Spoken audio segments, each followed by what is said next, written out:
They're trying all their tricks.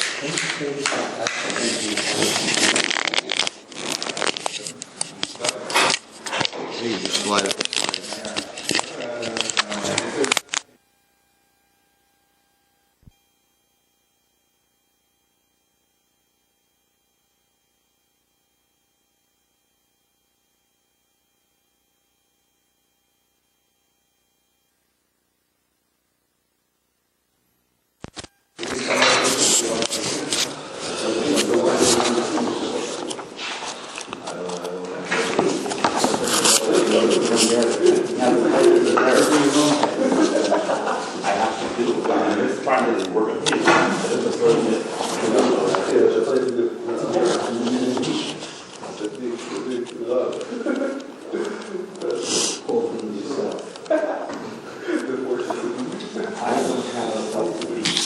All right.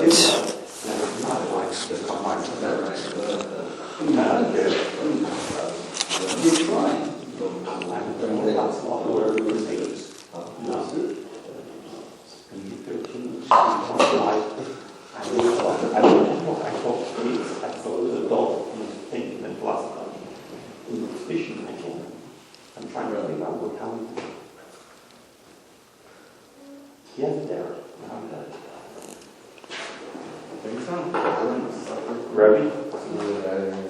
How long have you been teaching Wallerstein? Me? Yeah, 34 years.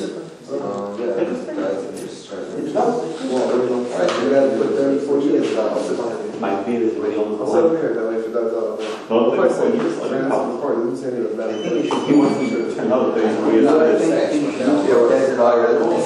All right. Lewis is here. We're ready to start. We are ready to start.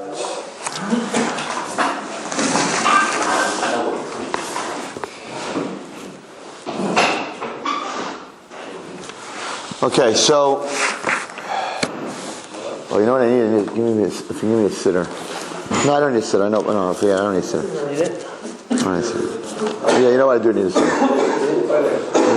Just a regular plain sitter. A plain sitter.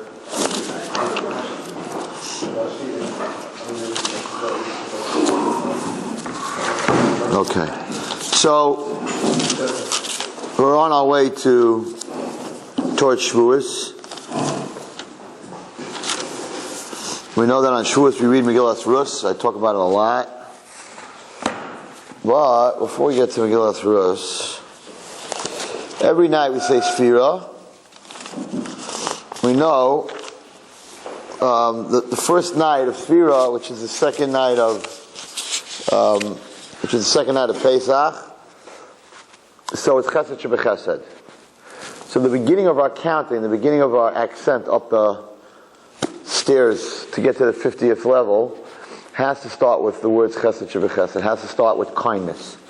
That's how you start. You can't get anywhere without kindness. The world was built, right? Olam Chesed Yibana. The world was built because Hashem wanted to do Chesed. So we start with Chesed Shebechesed, and we know that there's 7. There's Chesed, Gvura, Tiferes, Netz, Chayid, Yisod, and Malchus. The last day, the 49th day, before we get to Kabbalas Torah, is Malchus Sheba Malchus. So you start with Chesed Sheba Chesed, and you're going towards Malchus Sheba Malchus. Of course, you can't get to Malchus Sheba Malchus unless you start with Chesed Sheba Chesed. Rus is very intertwined into this idea, because Rus represents. We know that from Rus came David HaMelech, from David HaMelech came Mashiach, right? So Mashiach is finally, when Mashiach comes, that's when Malchus Sheba Malchus will happen, when the world will see that HaKadosh Baruch Hu is Hashem Echad Shema Echad, the true Malchus. But to get to Malchus, and to get to Rus, and to get to David HaMelech, and to get to Mashiach, it all had to start with Chesed. What Chesed? What Chesed did it have to start with? So if we go all the way back to Parashas Vayera. Parashas Vayera is where we really see the Chesed of Avraham Avinu, right? The first time that we really see Chesed of Avraham Avinu is when the 3 Malachim came to Avraham Avinu, right? So it says, so even though he was suffering, and even though he had just had the bris milah 3 days before, he got up, he ran, right? And interesting, very interesting. Remember this pasuk in pasuk Gimel, Perek Yud Ches. So, wow, I never saw this before. Huge. Pasuk Gimel. What does Avraham Avinu say to the angels? Vayomar Adonai, my master,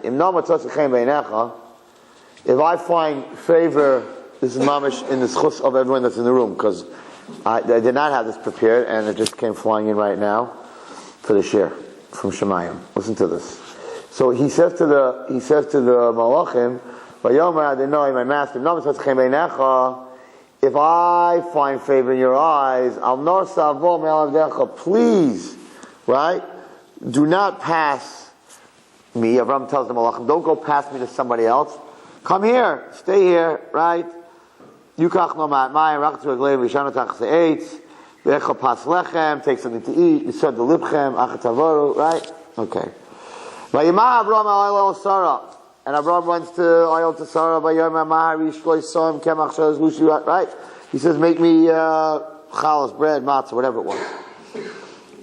Now, what's it called? V'albaka rotz Avram, right? And he gives it to the now, which is Yishmael. He gives them to eat. They're sitting under the tree. They're eating. Vayom elav, and the malachim say to Avram Avinu, "Ayeh Sarah ishdecha." Where's your wife? We see Yishmael running around. We see you running around. But the lady who made the food, where is she? Vayomer, he says, Hine ba'ahel. She's in the oil. She's in the house. That was it. That was his whole answer. So Vayomer shavash ve'lecha eschaya. We're going to come back next year at this time. Hine bein l'sar ishtecha. Right? Ve'sara shemas pesach al-ohel. She never left the ohel. She never walked out to them. How do you know? Because when they told Avraham Avinu that next year at this time your wife's going to have a child, where was she? Pasuk tells you where she was very clearly. It says, "V'hine v'sara shemas pesach al-ohel," and Sarah was listening at the entrance of the tent. Where was the entrance of the tent? V'u'achrov, behind where Avraham Avinu was speaking. So we know that she never left the tent. He said, "Where's the woman's place? The woman's place is in the tent." She never left the tent. She never met these men. She never saw these men. She never spoke to these men. She had no interaction with these men. Why? Because the woman has to be a tznuah. Now, we know that it says that every malach, when he's sent to this world, he has a shlichus, something to do. Then if he has another shlichus, he's going to go back to Shemayim, right? He does one shlichus, that's it. He has one shlichus, every person has one. So there's a famous question. You had here 3 malachim who had 4 shlichus. Right? You had 3 malachim. One was to tell Sarah she's having a baby. One was to heal Avraham Avinu. One was to destroy Sodom. But the 4th shlichus was to save Lot. But how could 3 malachim do 4 shlichus if each one is only sent to do 1? So the famous teretz that everybody knows is that saving Lot and healing Avram is all referral. It's all the same. Healing, saving. It's like the same thing. It's teretz, right? But Umaisa, saving Avram was one shlichus and healing Lot was another. And healing Avram was one shlichus and saving Lot was another. So there's a very beautiful teretz to this.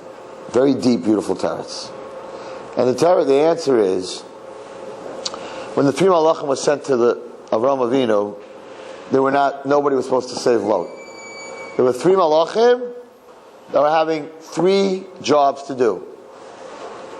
Heal Avram, tell someone she's going to have a baby, destroy Sodom. Lot was not supposed to be saved. He was part of Sodom. He was supposed to die with Sodom. Why was Lot saved? Why did Lot get saved? Because from Lot came Moab. From Moab came Rus. From Rus came David. From David comes Mashiach. So if Lot dies, then there's no Rus. There's no Rus. There's no David. There's no David. There's no Mashiach. So that's why Lot was saved. Now, when the Jews came out of Mitzrayim, they passed Moab. They were starving. They were thirsty. And they asked Moab for food and drink. And Moab said no. So Hashem said that the Jewish nation, since we come from Avraham Avinu, and Avraham Avinu, part of our DNA genetics from Avraham Avinu is Chesed, if we're going to marry into a nation that people go by and they're starving, they don't give them to eat, it's going to ruin our genetics. We don't mix. You can mix with someone who serves Avodah Zarah. You can mix with someone who kills people. But you can't mix with someone who doesn't do chesed, because the basis of a Jew who comes from Avinu is a person who does kindness. And these people saw kids starving and women, and they wouldn't give them to eat. Hashem said, Moavim, you can't marry into Moavim. Okay? Which means that Rus, who came from Moab, would not be able to marry Boaz. So there's no reason to save Lot. So when the Malachim came down, there was no reason to save Lot. Because at the end of the day, Rus wouldn't be able to marry a Jew. What happened in between? Malachim came and they asked Avram, Ayesar Ishtecha, where's your wife? You're running around, your Shmuel's running around. Where's the woman in the house? He passed in the halacha. Avram said, a woman in the house, she doesn't come out to serve. It's not tzniistic. She doesn't serve the guests. She makes the food, and the men take it out. Once he passed in that halacha, or whatever we pass in law here in this world, they pass in the next world. So the halacha became to the next world that Avraham Avinu passed in halacha, women don't go out to serve food to the guests. So that means that the women of Moab, right, were not supposed to come out and serve the Jews. Therefore, there's no reason to punish them that they can't marry into the Jewish nation. Because it wasn't that they weren't kind. They weren't supposed to come out and serve. So the men who were supposed to come out and serve, they didn't. They deserve a punishment. The women, they don't deserve a punishment. So when Avraham Avinu paskin lahalacha that a woman is not supposed to come out, then all of a sudden there was a new shlichus for Rafal. Rafal was sent from Shemayim just to heal Avraham. But now that he passes his halacha, there could be a rus. We do have to save Lot. So we got a new shlichus. This whole shlichus was based on tznius. The whole shlichus was based on modesty, that Avraham Avinu said that a woman's place is in the tent, and therefore she has to be modest. So that's where it started. It started in chesed. It started because, it's unbelievable. It started because Avraham Avinu decided to do chesed on a day where he wasn't even chayiv to do chesed, because he was sick. And a chayla, a person who's sick, is pater from doing the mitzvah of getting up and doing achnas hazarchim. So he did a chesed shibah chesed. He wasn't chayiv. He didn't just do a chesed. He did a chesed shibah chesed because he didn't have to get up and do it. So because he did this chesed shibah chesed, he brought him into the house. Because he brought him into the house, and they said, "Where's your wife?" And he said, "She's in the house. She's standing by the fence. She can't come out." So because of that, there was a reason to let Lot live, and that there would be a Rus, and that there would be a David HaMelech, and that there would be a Mashiach, and there would be a Malchus Sheba Malchus. So without a Chesed Sheba Chesed, there's no Malchus Sheba Malchus. It all started, in the beginning, the first day, it started with Avraham Avinu, and happened to have been on Pesach, this whole story with Avraham Avinu, right? So it happened to have been on Pesach, which is the second night, which is Chesed Sheba Chesed. That's when it started on Pesach. And the end with the Malchus Sheba Malchus. Mamish, because he did the Chesed Sheba Chesed, it ended up with the Malchus Sheba Malchus. Amazing. Right? Okay. Now, let's go a little bit further.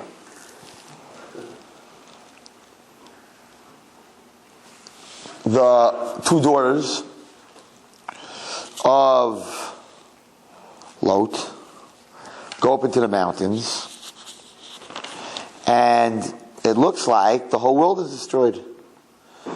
And they say, V'ish aim ba'aretz, there's nobody left, just us two and our father. Let's get him drunk and at least have children so we can start the world over again. So they really thought that they were doing a very big chesed. It's a famous story from Rabbi Feinstein that somebody was making fun of this. Svoirahu, says Rashi, Shekola Olam, they thought the whole world, Nechrav, K'moy B'dar HaMagol. They thought that it was destroyed like the Dar HaMagol. Now there's a story.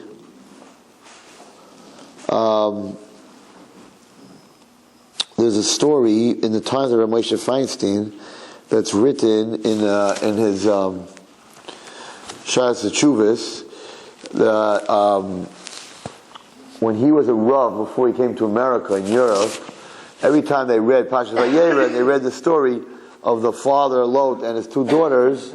So he used to say how disgusting the Torah, how could they write such a story, how low life these two daughters were, that they slept with their father and they got children, right? And he said not only that, but one of them named the child Moab. So this kid walked around and said, you know where I come from? From my mother's, from her father. Moab, Me'avi. She named her child Me'avi. I got pregnant from my father. That's disgusting. What a disgrace. Like, it's bad enough you did that, you know, but now you name the kid, hello? Incest, you know? Hi, meet incest. Like, what are you doing, right? So Moshe told him, you're making a big mistake. That they did it to do chesed in the world because they thought the world was destroyed. And there's a neyudik pshat on this.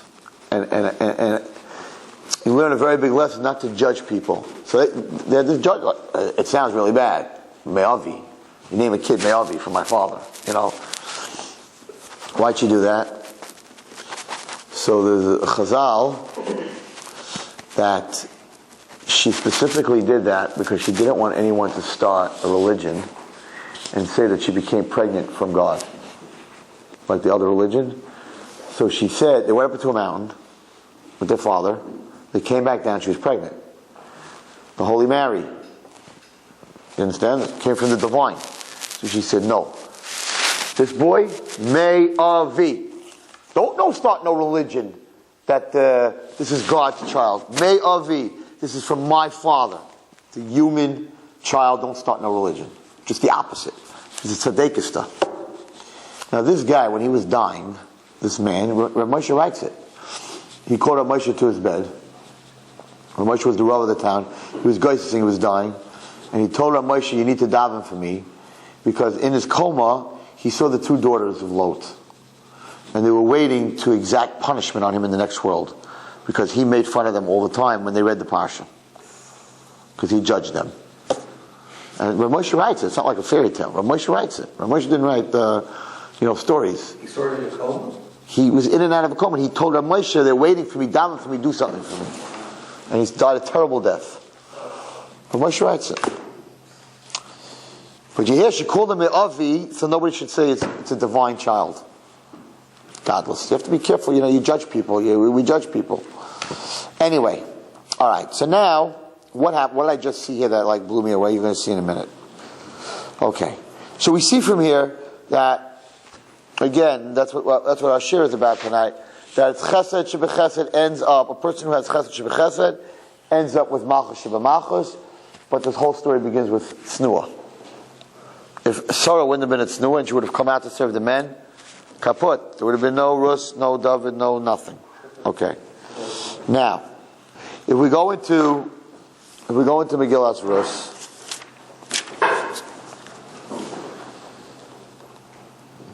let's go to the part I want to get to. Okay. So we know the story. I mean, some of you know the story anyway. That there's Elimelech and his wife was Naomi, and he had two sons, Machal and Chilion. And he was a shefet, and he should have fed Klal Yisrael. Instead, he ran to Moab. Moab was very fertile, like Lot went to Sodom. And he died, and she was left with the two sons, and they married two Moavim. One was Arpa, one was Rus, and they lived there for another 10 years. Hashem was very patient, but They didn't do tshuva. They didn't go back to Eretz Yisrael.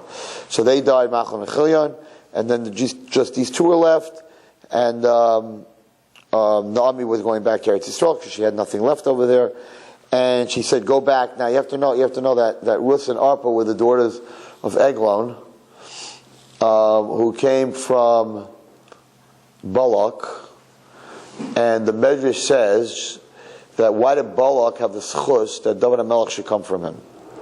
Ruth came from Balak, from Eglon, from Balak, and Balak was a lowlife. Pashas Balak, he hired Bilam to curse us and destroy us. So why would Mashiach and David HaMelech come from such a lowlife? So Medrash says that HaKadosh Baruch Hu is very makbid, is very strict about paying back someone who does something good. Hakaras HaTov. And even though Balak hired Bilam to curse us, in the end, Bilam blessed us. Matov Alech Yaakov. And not only that, but he brought 7 karbanos 3 times to Hashem. So Kodesh Baruch Hu said that even though his intentions were very bad, but from it came these brachas and these karbanos, he has to be rewarded. Al achas kama v'kama, says the Medrash, when someone does something for the right reason and he does something good. So you imagine that from Balak came David HaMelech, came Rus. So these two were princesses. They were queens, princesses. That's why Machlon and Chilion married them, because they were princes. The Shefet was like the king. So Machlon and Chilion were the princes, the sons of Elimelech, and these were the daughters of the king. So they made a shidduch. Okay. So she told them, "I'm going home. You go to your parents, and I'm going to go back to Israel." She had nothing. No money, nothing, no husband, no kids. She lost everything. She lost all the money. She lost her husband. She lost her children. She lost everything. Okay. What? Nami lost everything. So, but Tesana Kaila, they lifted the voice. But Tibchana, they cried. But Tishak Arpa Chamaisa, and Arpa kissed her mother-in-law and left. And Ruth Dafkaba, Ruth stayed with her, and she tried to talk her out of it. And she said, "I'm not having any more children. There's no yibum. It's not going to happen." And this was after Matan Torah, right? What? Yeah, sure. So then how could they implement it? They did Avera. They died. They died. Hashem was waiting for them to do tshuva. Just a machlokes if they. Just a machlokes if they were Megayer. But the raya that they were not Megayer is if they were Megayer, Naomi wouldn't have been able to send them back. In other words, if they were Megayer, why would Naomi say, "Go back to your parents"? So the raya that they were not Megayer is that she sent them back. But there are some under that hold they were Megayer, ashamed to get married. Well, they never would have been killed if they were Megayer, not one and the other one. Right? Well, they still left Eretz Yisrael like their father. They didn't go back. But the 2 children, they all died when they met this guy. It's a huge machlokes if they were Megayer. And it says that they were. So I'm telling you, let me finish. So it says that they were Megayer in order to marry them, which is not really a good gerus. So Naomi, when she said, "Go back," right? If they go back, they're showing lechatchila they weren't Megayer l'shem shemayim. If they don't go back, then they're showing that their gerus was real. So according to that Mandi Amar, Arpa went back, so she showed my gerus wasn't real. In other words, it's sort of like when you Megayer a child, and then after 13 you ask them, "Do you want it or you don't want it?" So here, she was testing. She said, "Go back." If they both would have gone back, that means that your gerus in the beginning was only to get married. They died. Now you're not going, right? So then the gerus would have never been good. The chachila. But Rus showed, "I'm going with you. I didn't. The gerus was real." That's one man. One man holds they were never ger. They were never Megayer. They would have to say go back. They just wouldn't be natural to go back. No. If they were never Megayer at all. No, what? They wanted to go with her. They don't want to go with her now and be Megayer. Well, that's not a proof. She wanted to see. She said, "Go back. If you go back, you're showing in the beginning you didn't want to be married, right? If you don't go back, you're showing you did want to get married. So one man almost said that gerus in the beginning was a suffix gerus. In other words, did they become gerim just to get married, or did they really want to become gerim? So Naomi said, go back. If they go back, that means you never were gerim. If you don't go back, shows that you were really gerim. So Arpa was never a ger, and she had Goliath, right? And Ruth was a ger. But surely, right? So that's the whole question later on. We'll talk about it maybe next week, the week after, about the whole chiyuv of yibum here. If she's a guy, what's the chiyuv of yibum? What's the whole Boaz, Ploni Almoni, that whole bit? If she's a guy, there's no yibum. If you're married to a guy, it's not a marriage. There's no yibum. There's nothing. There's no yibum. He's dead already. He's dead already. The only yibum is because you're married.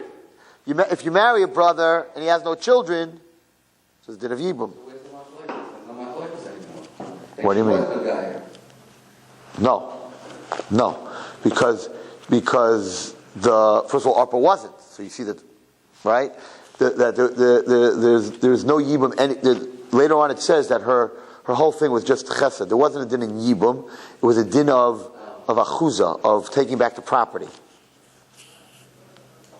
But on the other hand, there's a lot of aforshim. There's a lot of stuff to learn here. On the other hand, she made a comment that even if I had another child right now, you would be too old to marry him by the time. That's mashma. There is yibum.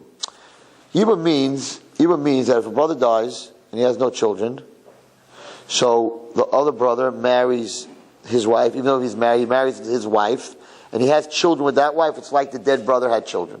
Now, she said to Rus, when they were leaving, she said, "What are you waiting with me for?" Here, I'll read it from inside. It's much better inside. She says,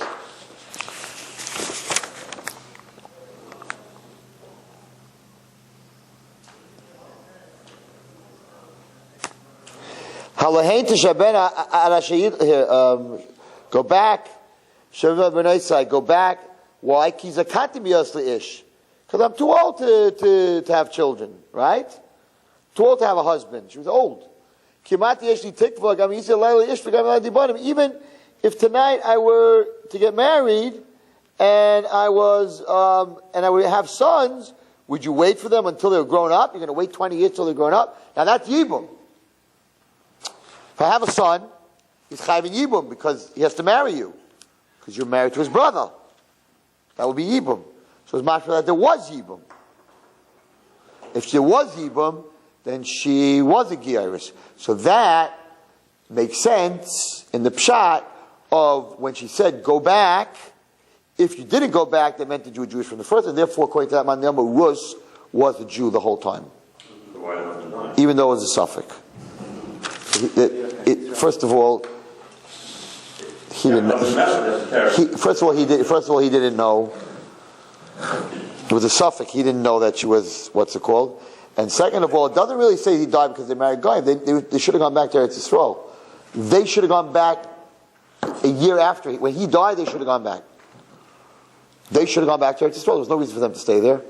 Hashem waited 10 years. They didn't go back. But L'maisa, a lot of Mefarshim hold she was never Geras. And that what Naomi was saying to Rus was, just like, if I had another, so you want to stick with me because if you think I'm going to have another kid that you're going to marry, it's going to take too long anyway. It's a very big machlokes if they were chayv and yibum. But in the end, it doesn't matter. Because later on, Boaz says you did a big chesed with your mother-in-law. So the big chesed was that she didn't even have to do this whole thing. She wasn't chayv in it. That's one of the two roots. There's a lot of stuff here. There's a lot of. It's very interesting to learn it. But Rashi talks about it. All the Mefarshim talk about it. It's mashma though that they weren't Jewish. Most of the Mefarshim hold that they weren't Megayer. Rus was Megayer later. They were married to Goyim. More convenient to, No, they were married to Goyim. Yeah. And that's why they died. But according to that, it's a little hard to understand. What was she saying to her? If I have a child and you're going to wait so long, where's the yibum here? No. Where's the chiyuv and yibum? But there is a chiyuv and a chuzah. The property, where does it go to? Boaz took the property. She was part of the property. Boaz gets the property. There's no man, there's no male. Avimelech was his relative. Yeah, totally. According to that, according to if she was Jewish, then she wasn't a stranger. If she was married to him as a Jew, then there's a chiv and yibum. And if not, what happened to Plan Online? If not, it was all. If Plan Online should be inherited.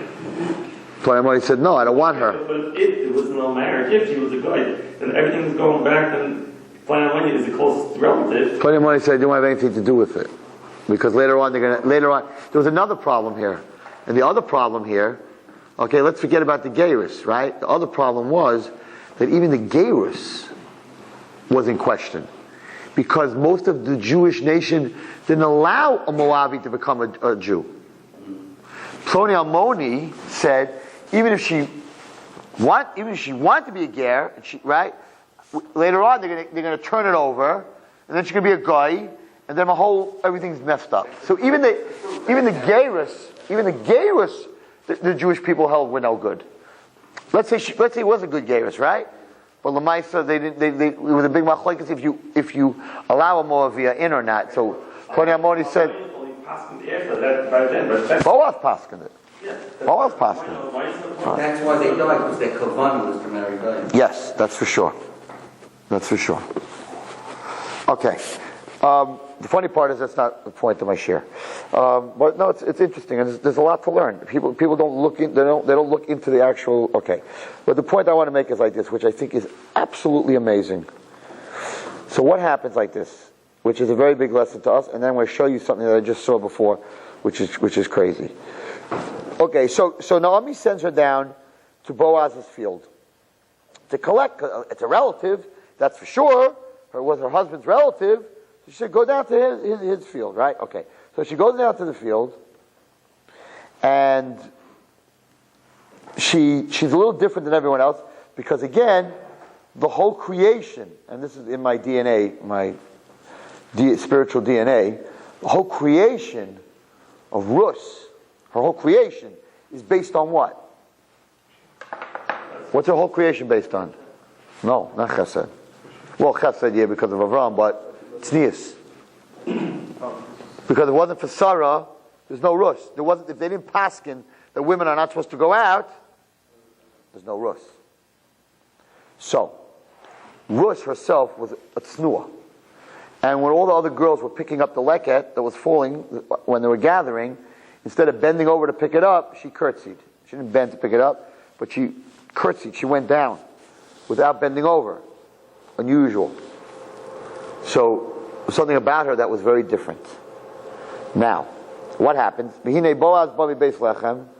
So the first thing, interesting lesson that we should learn tonight, is what do you say when you come to work? While you're on the phone? While you're late? Right? No. He walks into the field, that's a gadol. And what does he say? He says to the harvesters, Hashem imachem, he gives them a bracha. God should be with you. Not why you late, why aren't you working, get out, First thing, imagine you walk into work and you're the boss. And the first thing you say to all your secretaries and all your salespeople, God should be with you. It's a different day. It's different workers. You're laughing, but it would be a totally different day. You would walk into work and say Hashem imachem, and people would like, what? Right? I have to learn this lesson. One of the that's how he walked in. No, he walked in with a very positive attitude. Hashem imachem, Hashem should be with you, right?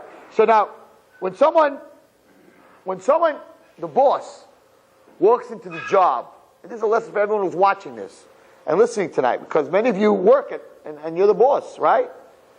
So when you walk into the job and the first thing you tell your employee is God should be with you, what's your employee going to say? Oh, it's the miserable boss.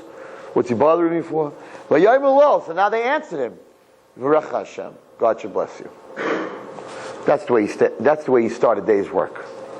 The boss walks in and says, God should be with you, and the employees say, God should bless you. That's a gadol. That's how you start. That's how you treat people who work for you. Okay. Now Boaz says to the Nar, the Nar is the, what do they call the guy who runs the job? Foreman. The foreman. So he's the foreman, he's running the whole field, right? Everybody's working under him. He was the foreman who was above all the other harvesters. Who does this girl belong to? So this foreman answers, again, he's the man, he's the one that they're all working for, the foreman. And he says, oh, her? Nara Moaviyahi. She's a lowlife. She's a Moaviyah. Hashava im Naami. Oh, she came back with Naami. Remember Naami? The one that ran away with her husband? Came back without anything? Mistay Moab. You know where they came from? Boaz knew where they came from. They're from Moab. What are you giving her attention for? This boy, in his whole description of Rus, did not say one positive statement about her. Not a positive statement. All he said was, who is she? He could have said, Rus HaMoaviyah. He said, oh, her? She's a Moaviyah. She came back with Naomi from Moab. Okay? So, he saw nothing good about her. He saw her chitzonius. In fact, the Medrash says that they tried to take her and throw her over the fence. Because they said, why should a guy, again, they didn't accept her as a Jew, why should a guy get to take what's for poor Jewish girls, the leket? We're not going to let a guy take it. So they want to throw her over the fence. Get out of here. You're a Moaviyah. Get out of here. Like, how many kids in our generation feel like, they're Jewish kids who feel like they're Moaviyahs? Because that's how we look at them. They look different, they're not dressed the same, right? We look at them in the streets like, ugh, look at her, look at him, look at her, look at him. We judge them, right? And all we have to say about them is the negative. But what is a gadol? What's a gadol? What does it mean to be a gadol? What does it mean to be chesed shebechesed?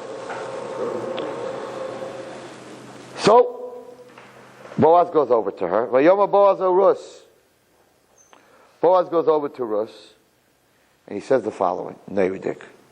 Haloi shamat, hear me well, BT, my daughter. Al tilchi l'likot b'sada acher. Don't go into any other field. V'gam loy taburi mizeh. Do not pass from here. V'choy sidbakin im na'iraisai. Stay close to my maidens, to the Jewish girls. Okay? Now, did you hear those words before?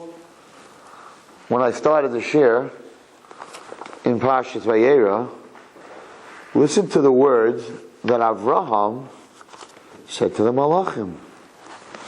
He said, Al na sa'avar me'al avadecha. Do not go pass from your servant. What did Boaz say to her? Same words. V'gam lo savuri mizeh sa'avar. Don't leave here. Don't pass this place. And then he says, V'halachta la'kelim. Go to the. Well, first he says the following. Einach b'sadeh, this is very interesting. He says, keep your eyes on the field, asher yitzayrim, which they are harvesting. He's telling her what to do, right? V'halach achreihem, go after them. Haloi tzivisi hana'arim, I warned my workers, the vilti nogech, not to molest you, not to touch you. These were Jewish workers working in a field. Why would they touch her? Said the Mefarshim. He said, I warned them not to pick you up and throw you over the fence. That's what they wanted to do. So you have to tell them, don't touch this girl. Don't you dare throw her out of my field.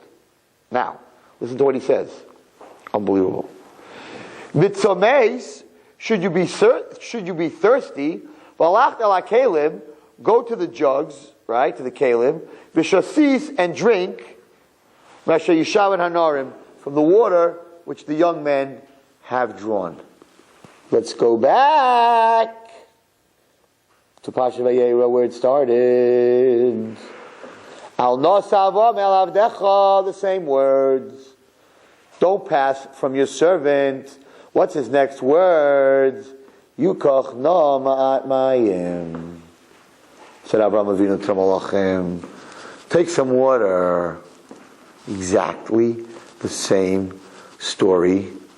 Many years later, the chesed that Avraham Avinu did traveled, the same words, traveled all the way to Megillas Rus. Spiritual DNA. What you do now will travel hundreds and thousands of years to your great grandchildren. Same words. So what does she say to him? And this is the basis of my high school. And this is the basis, people, I just had a meeting and they're like, Wallerstein, you have to clone yourself. I'm like, I can't clone myself. So you have to give a class. You have to teach. You're getting older. You have to teach people how to do chinuch the way you do.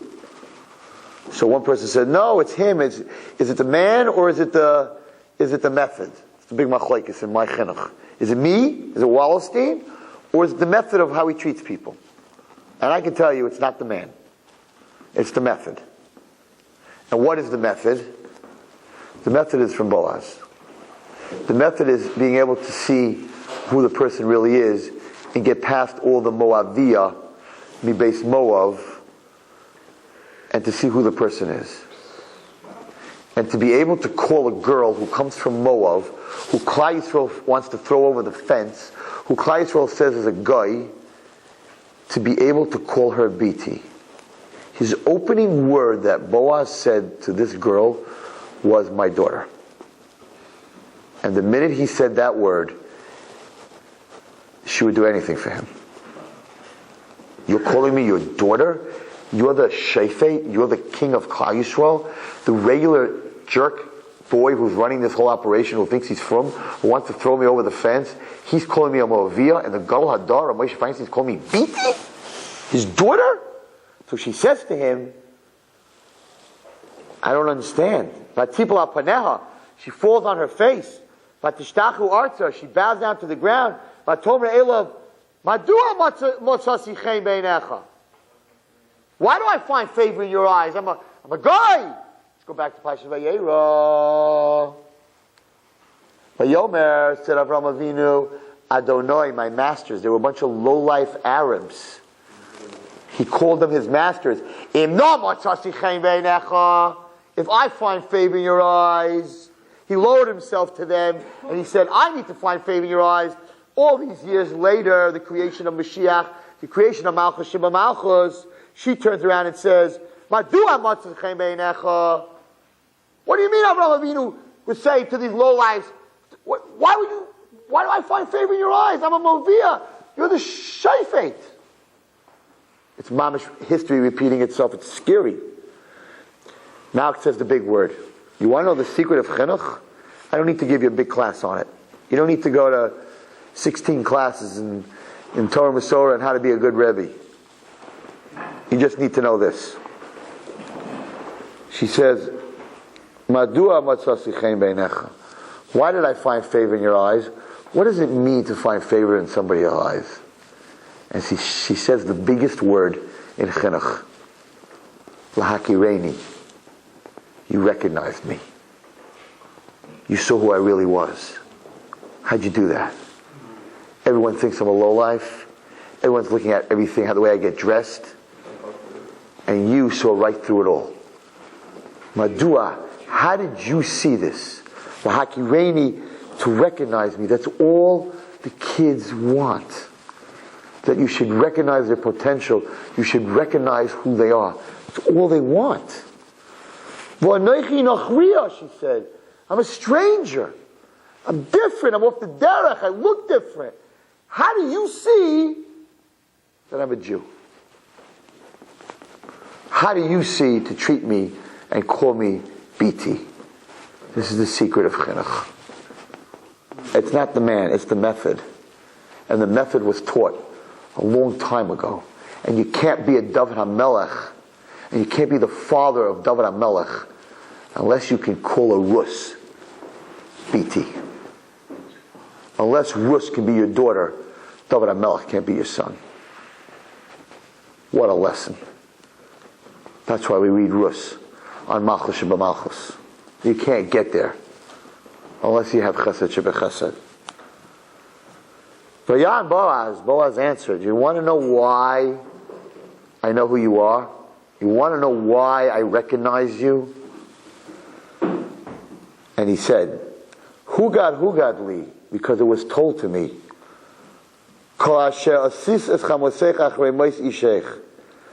everything you suffered and everything you gave up, you gave up your father the king, your mother the queen, and the land that you were born. And you went to a nation that you feel like a stranger. Hashem will pay you back for what you did.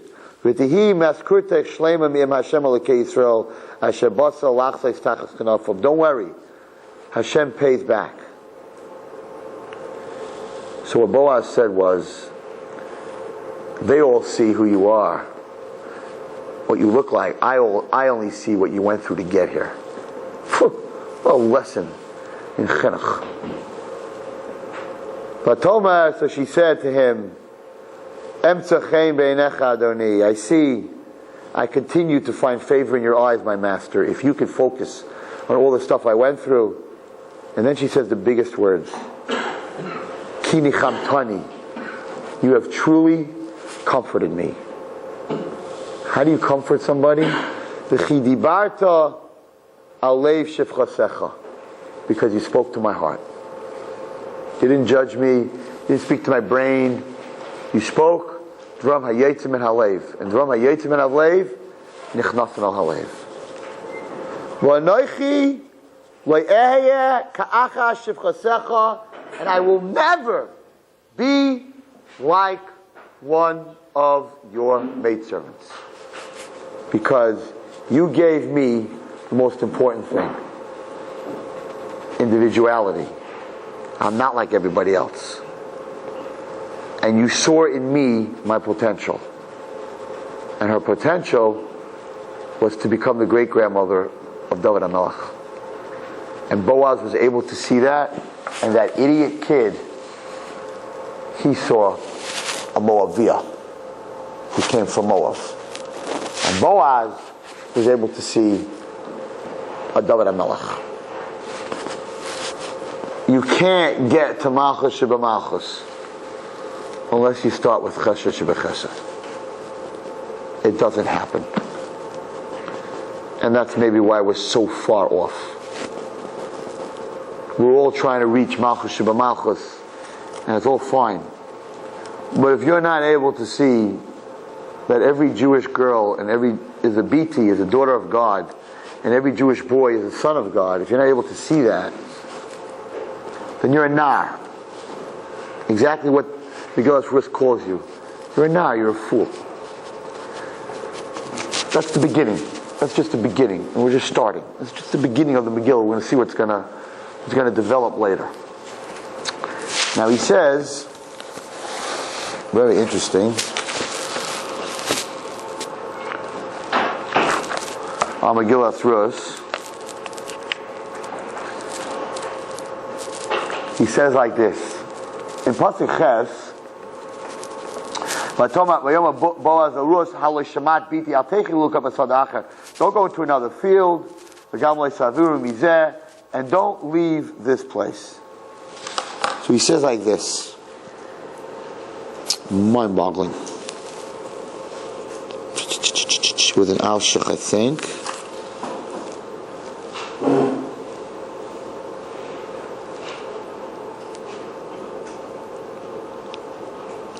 He said like this. So she's coming down to this field, right? And she's not doing well. She's very poor.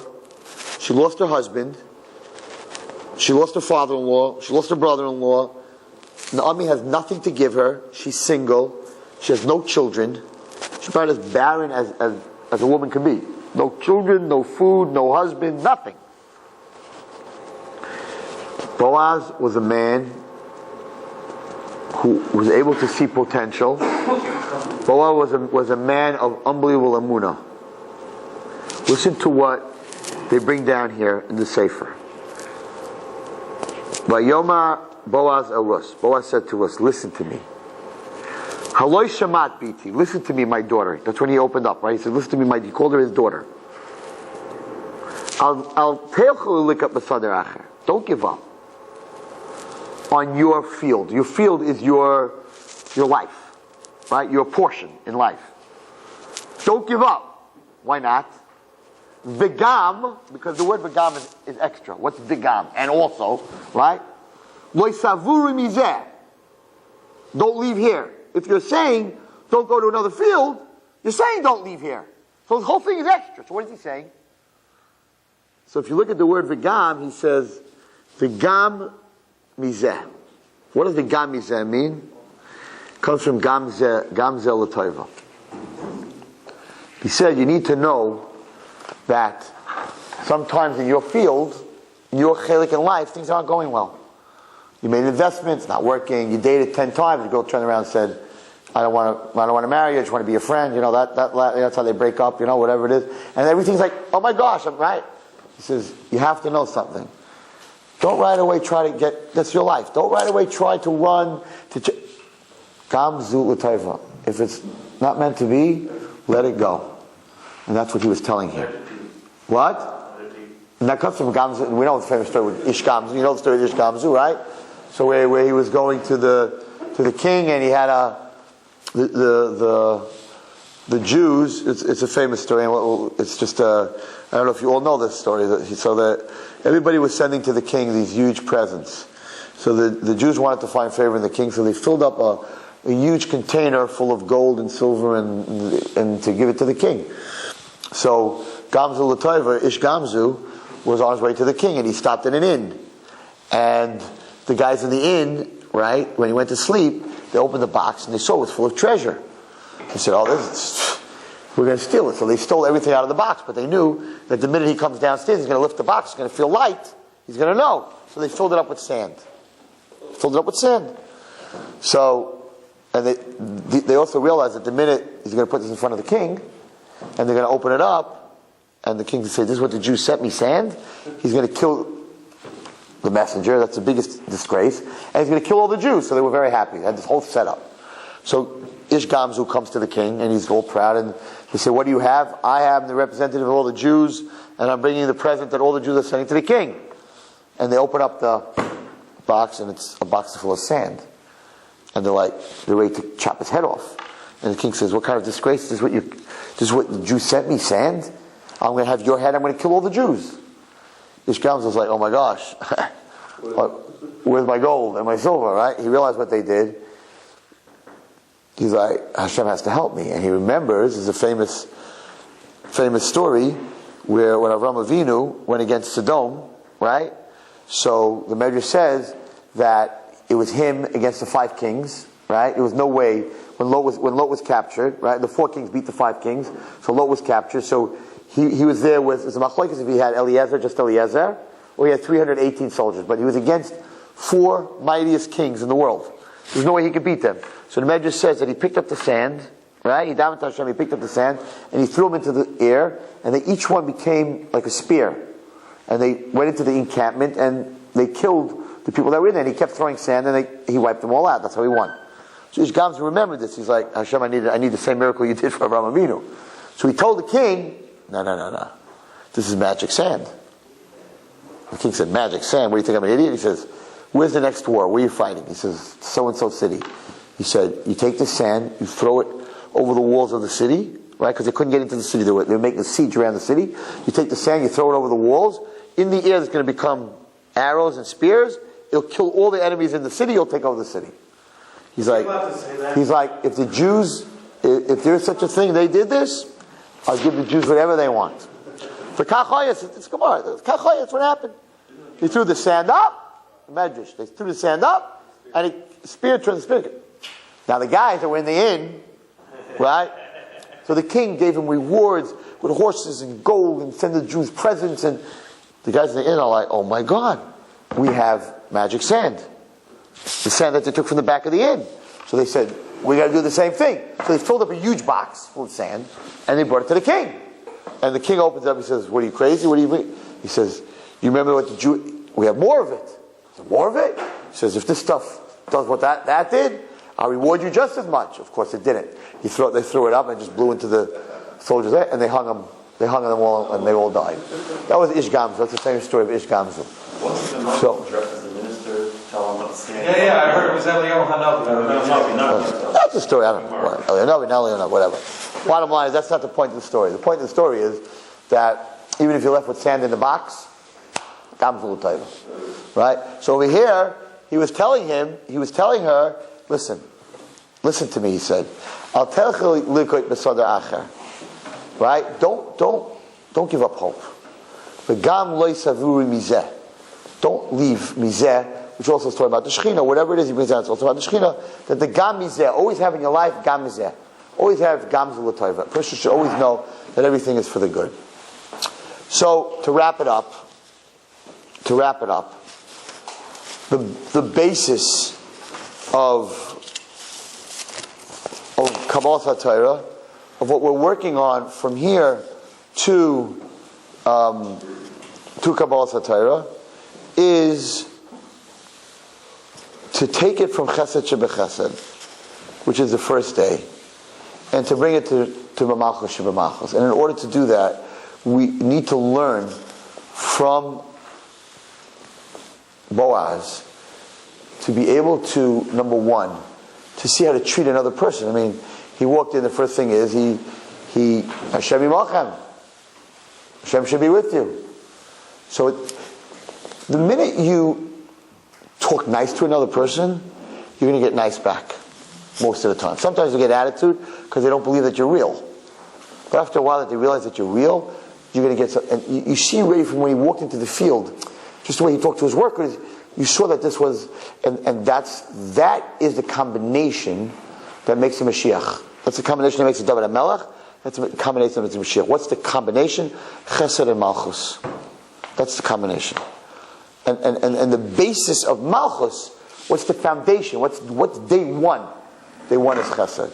And in that is also Tznius. Now Tznius is going to bring me to something that I really didn't want to talk about. I'm thinking about it. But I do think it's very important. So, a while back, I would say a year, 2 years ago, they started this exercise dance for women. What? I don't hear you. Yeah. You're not supposed to know that. I'm supposed to know the answer. It's my share. You're supposed to like what? Anyway, so they started this exercise for women called Zumba. Now Zumba, see, Zecharia is very brilliant, right? How do you get a Beis Yaakov girl who never listened to non-Jewish music, listen to Goyish music? You turn it into exercise. The same way they got all the Jewish kids and all the non-Jewish kids to play poker and lose all their money when ESPN took poker, instead of making it into a card low-life game, they made it into a sport. So when ESPN, which is a sports channel, right, turned poker into a sport, all the kids, it's kosher, I'm going to watch on ESPN, right? So that's what they did. The Zecharia is very brilliant. Until then, you didn't play poker, you crazy? A kid would play poker? It was a dirty game. It was for the mafia, it was for lowlifes, it was for people who drink and play cards. It was ugh. But once ESPN took it and made it into sport, so now everybody plays poker. Right? Brilliant Zecharia. It became a sport. It's on ESPN. It's on Sports Center. Right? So, how do you get a Jewish girl to listen to Goyish music and to dance in a provocative, very not tzniistic way? You put something called Zumba, which has Latin Goyish music with extremely provocative dance, but you call it exercise. The same way rap became music. Rap music, so it became music. Rap by itself is a bunch of words that rhyme that are filthy. You put the word music to it, and it's music. It's art, right? Okay. It works like that with everything. You take, I can't go into a museum of art because all the paintings, no one's dressed, and the sculptures, no one's dressed. So what do you mean? These people are perverted people? Pornography? No. Art. Once you put art after the word, so the person's not dressed, it's art. It's not a person who's not dressed, it's art. So nice Jewish from people go on dates to the Museum of Art where nobody's dressed. And parts of women's and men's bodies totally uncovered in statues, which you would never walk into, have a wedding in a hall where there's a statue not dressed. You go into a hall, a Geisha hall, they put a sheet over it. Right? All the Geisha halls that make Jewish weddings, there are sheets over all the statues.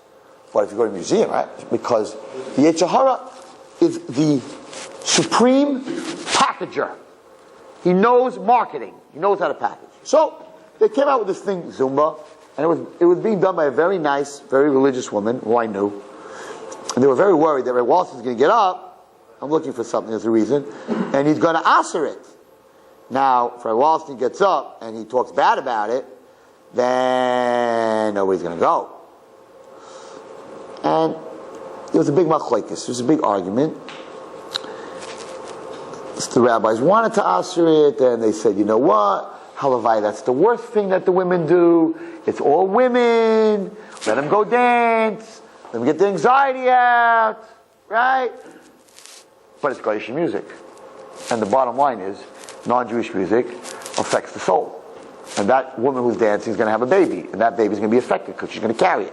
Or she's going to come home, she's going to be a little wild, much wilder than she is. So there was a very big undercurrent, and they were all like, Wallerstein, you get up, and you be the one that says, because you have the whole following. If you get up and say, you can't go to Zumba, and Zumba's for animals and not for Jewish girls, then it's not going to happen. I'm like, I'm not going to say you should go. I'm not going to say you shouldn't go. I know this woman. I was weak. Anyway, I didn't get up. I didn't want to hurt her business. And the people that asked me, I said, listen, it's Latin music, and it's not for a Jewish girl. It's not. Sarah Imenu didn't go to Zumba.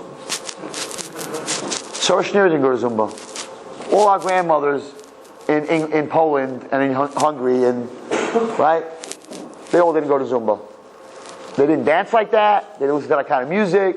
My grandmother didn't dance like that. If she would have, I wouldn't be sitting here giving a shir. Sure not. I'd be in Miami dancing in some club, right? So because it would be in my genetics. So right. So let me ask you something. Why don't time out? Hold on. Why don't we take this room? We're all men, right? Take this room, right? And put on rap black music with all the strobes, right? And jump around. Yo, man, what's happening? What's going on? You what? And then go to David Meyer. We're all men. It's not sneers. We don't have a problem with sneers, right? Jump like the blacks, man. Smoke up like, yo, stop here, whoa, right? We're all guys, not doing anything, right? And then put on tefillin tomorrow morning. Not going to affect me. Exercise. We just exercise. All of us are exercising. We're losing weight for a Wallerstein's wedding, you know? Hey, daughter's getting married. Because that music has effect on me. And I can't say Kriya Shmalamita tonight. And I can't open a sefer tonight. So you think a woman's any different? So sneers, right? First of all, today a woman dancing in front of a woman is not so pasha. Right? Because we have a bunch of maniacs out there all together. So it's not so kosher. But what? It's not right. You can't do it at a wedding. I'm asking if we can do it in this room. All of us, just us guys. No girls. Not yeshiva. I'm going to open up in Flatbush a gym where all the boys are going to come. Only boys, only guys, right? We're going to put on our gym suits and we're just going to play rap music with lights. Would you go? Would you go? No, but it would have a big effect on us. Would you want your son from yeshiva to walk in and see his father dancing like that? No, why not? What's this? There's no this problem. If it's seeing you dance like that, just the opposite, right? It's not going to be a problem, right? So because it affects me, that music, you know, it affects me. The words affect me. The movement affects me. It's not who I am, right? So I didn't answer it. I didn't, because I didn't want to hurt her business. I told. Why can't they find a way to play different music? So they had Jumba. Somebody came up, or Nava. We came up with Jumba, which is Jewish music. Nobody showed up. Because they like to get what? Zumba with the Latin Goyish music. You can't get in there. There are people waiting on top of people waiting. Jumba wants, right? So you know that's coming from the other side automatically. If nobody wants to get into Jumba, what do you mean? You can exercise as much, sweat as much, lose as much weight. You don't want to go because it's the Latin Goyish music that you want to hear. Okay, so Rabbi Wallerstein didn't answer it. Hashem should forgive me. Now let me tell you what happened, because I didn't answer it. And I think that this is very important. Now, why am I telling it to you guys, right?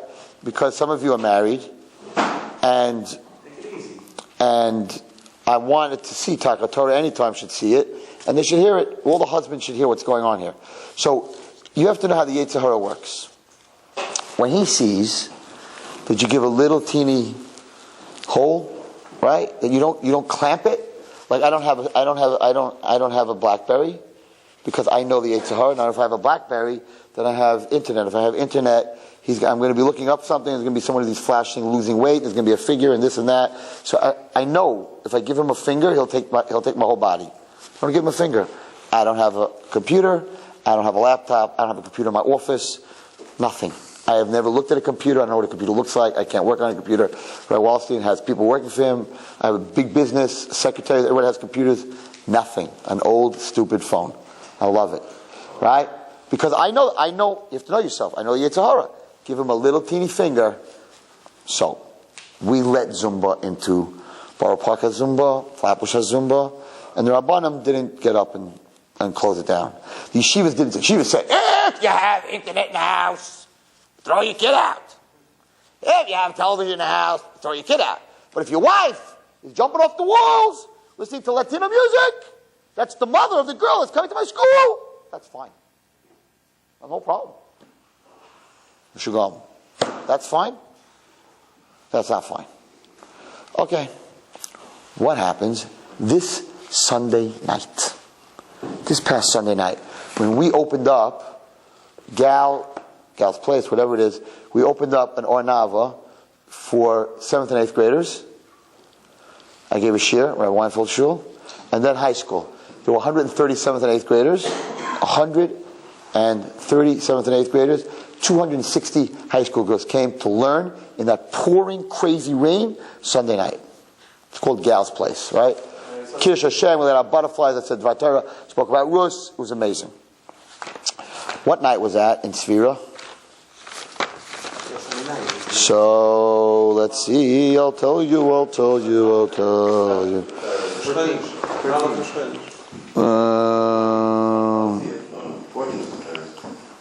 It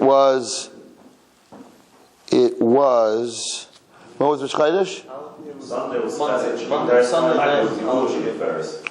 Sunday night was Gevura Shebetferes. Gevura Shebetferes. What's Tferes? Beauty, crown, tznius, right? Opening up Sunday night at the same time as we opened up, because we allowed Zumba, because we gave the Zecharia, we didn't close it down, so we let it, right? So now, after a while, Zumba's nothing exciting anymore. Done that, been there, we got to take it up another step. So this woman opens up in Marine Park, where all the Eden live, from women, from women, our wives and our daughters, from women, Flatbush, and Borough Park, whatever. She opens up an exercise studio. But Zumba's not enough. So I want to read you the text that was sent out to advertise this place. Hey everybody, it's blank. I'm not going to say her name, the woman who owns it, okay? I am opening a dance and fitness studio. So far, okay, right? Kosher? So far, you're going to keep reading because it's kosher. We are having an opening party this Sunday, 7 p.m. to 10. So it's like mamish, like mishmar, 3 hours. the different teachers will be doing a demonstration so you can see what classes are all about. You ready? Here we go. Hip hop. Nice. Yoga. Hip-hotic. I don't even know what that is.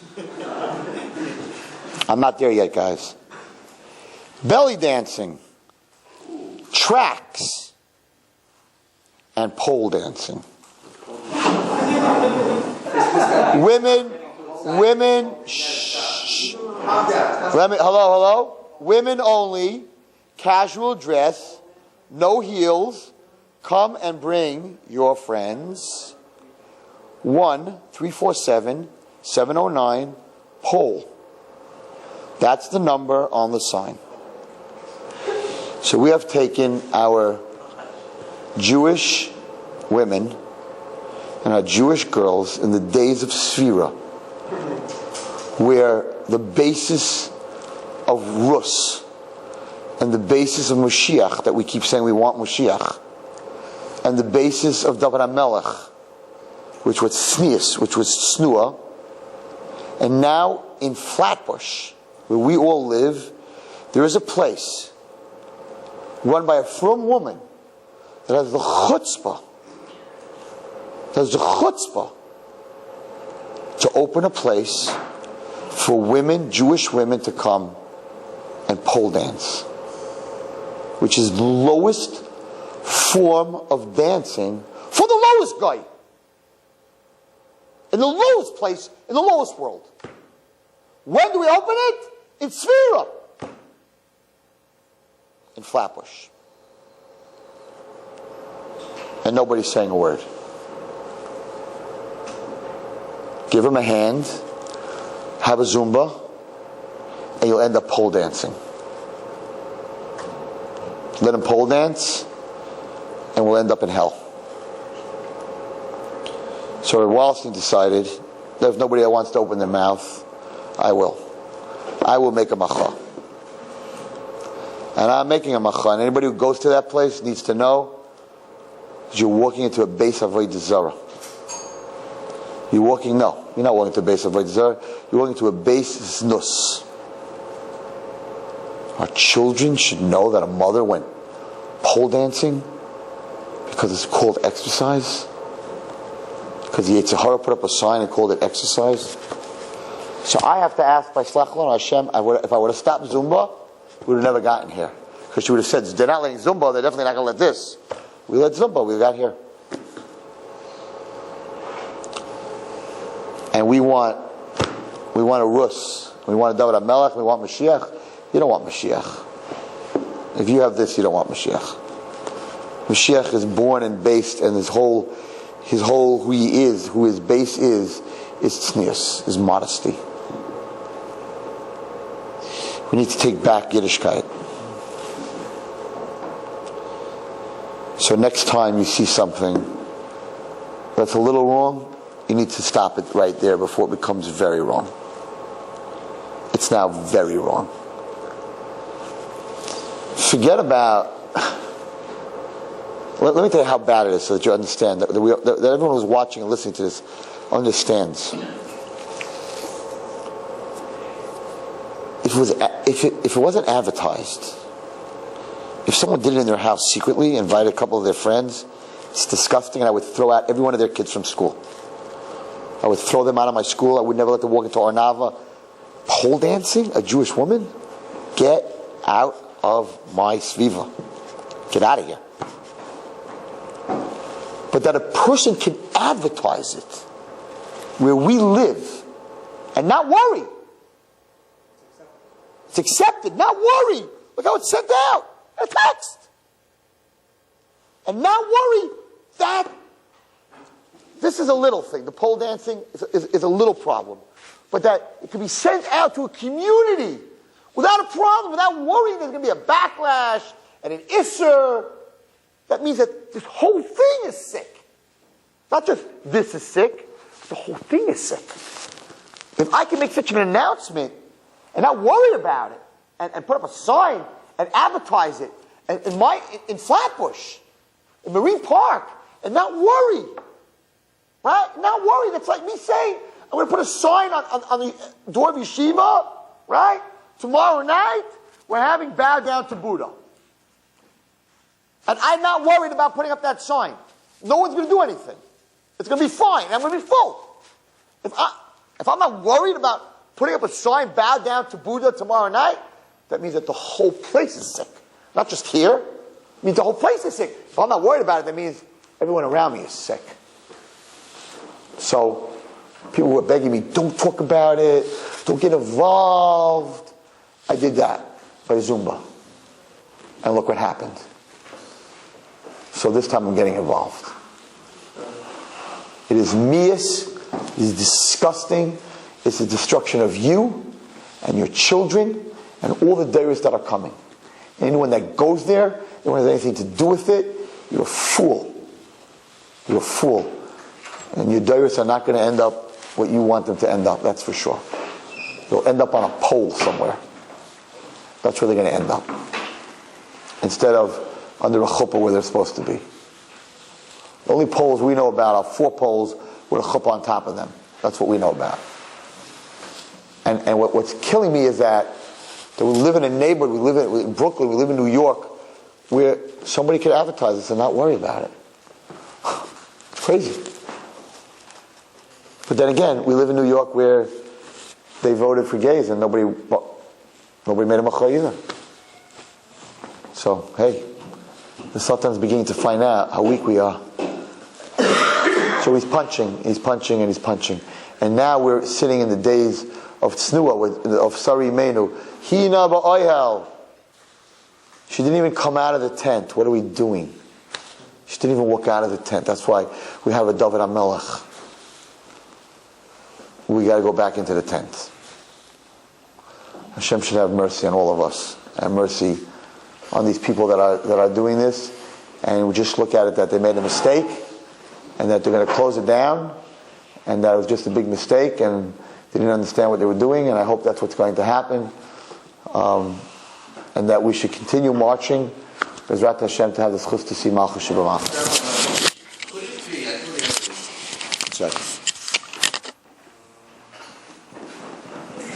Yeah. Could it possibly be that all this is happening because the women are fed